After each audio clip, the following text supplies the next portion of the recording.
Ada seorang sahabat bernama Thauban. Ini Masya Allah, Thauban ini rajin sholat berjamaah Pak. Sahabat Nabi, sangat soleh, rajin ibadahnya, dan tidak pernah meninggalkan ibadah di masjid. Dan posisinya selalu pojok kanan. Pojok kanan. Tapi niatnya bukan ingin mojok. Niatnya bagaimana saya bisa khusyuk ibadah dan tidak mengganggu orang. Karena biasanya posisi di pojok itu pada umumnya tidak banyak singgungan dengan orang lain. Tidak banyak singgungan dengan orang lain. Maka Masya Allah, maka ketika datang ibadah, ramai masjid dan sebagainya, sampai satu ketika, saya persingkat, dalam sholat subuh, beliau tidak datang. Ditunggu oleh Nabi. Sampai Nabi bertanya begini, kemana Thauban? Radhiyallahu ta'ala anhu. Kemana Thauban? Tidak ada yang tahu. Sampai ketahuan oleh Nabi itu. Jadi orang satu orang nggak datang aja, oleh Nabi ketahuan, di sebulan kemana nih? Nggak ada gitu. Tapi sahabat mengatakan, kami tidak tahu ya Rasulullah. Kan? Apa yang terjadi? Ditunggu oleh Nabi. Saking seringnya sholat berjamaah, Nabi tidak ingin orang ini ketinggalan. Ditunggu sampai agak kemudian melewat, waktunya mulai berlanjut, diputuskanlah untuk dilakukan sholat. Ya, karena dikhawatirkan habis waktu subuhnya.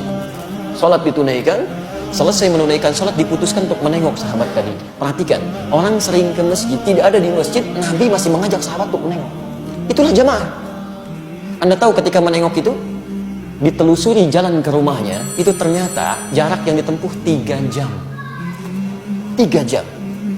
Nah, yang paling ingin saya sampaikan ketika ditengok, istrinya kemudian mulai keluar mengatakan, "Tuwfiya zawji." "Aina Thauban?" "Kemana Thauban?" kata Rasulullah SAW. Kata istrinya, "Laqad tuwfiya." Dia sudah wafat. Meninggal. Lalu Nabi berkata, perhatikan kalimatnya, apakah ada yang terjadi sebelum dia meninggal? Tapi ini yang harus kita catat. Apa yang terjadi? Kata istrinya, "Saya tidak merasa ada yang istimewa, tapi saya tidak memahami 3 kalimat yang diucapkan." 3 kalimat. Nah, apa itu? Nah, ini hikmahnya yang harus kita tangkap.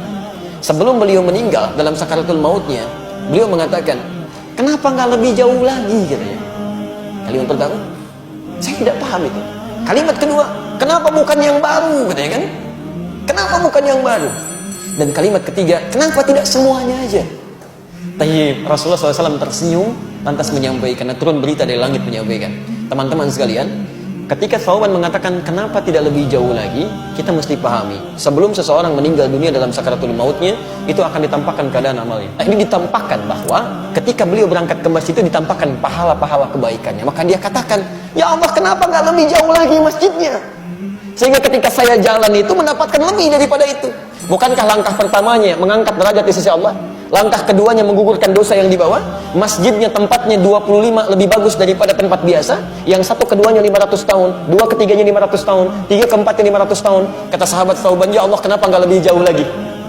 Yang kedua, ternyata ketika musim dingin beliau berjalan, beliau menggunakan pakaian double. Yang paling dalam itu pakaian barunya, yang luar pakaian lamanya. Di jalan bertemu dengan seorang kedinginan, maka dilepaskanlah pakaian yang luar yang lamanya, dipakaikan pada orang tadi supaya tidak kedinginan. Ketika ditampakkan pahalanya, beliau berkata, "Ya Allah, kenapa bukan yang baru yang dulu saya pernah berikan? Kenapa bukan yang baru?" Allahu Akbar. Dan terakhir mengatakan, kenapa bukan semuanya? Karena beliau terbiasa bersedekah pada orang, memberikan kebaikan-kebaikan, kadang-kadang berbagi dengan orang lain. Ketika ditampakkan pahalanya, Allah, kenapa nggak semuanya aja dulu saya kerjakan? Ada penyesalan dalam jiwanya.